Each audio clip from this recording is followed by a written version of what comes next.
बहादुरी कोई भी चीज शुरू करने में नहीं, उसमें टिके रहने में है। मरने से पहले एक व्यापारी अपने 2 बेटों को 10-10 लाख रुपए दे के कहता है कि जो भी इस 10 लाख रुपए को 1 महीने में 20 लाख रुपए करके देगा, हम उसी को अपना पूरा व्यापार दे देंगे। छोटा बेटा जल्दी से एक बड़ी खिलौने की दुकान खोल लेता है और बड़ा बेटा ज्यादा पैसे कमाने के लिए एक सोने की दुकान खोलता है।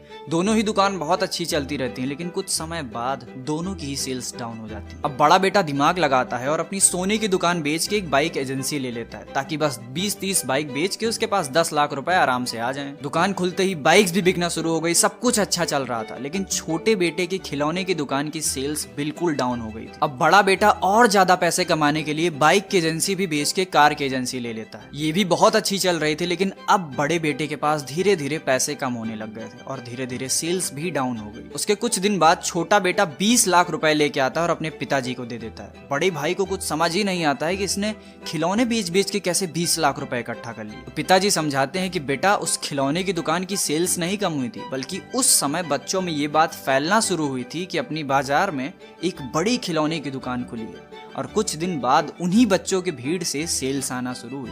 और इसी पॉइंट को कहते हैं प्लेट्यू। जो भी इस पॉइंट पे टिका रहा, ग्रोथ उससे ही मिलेगी। This is the concept of stay at the plateau from the book think straight.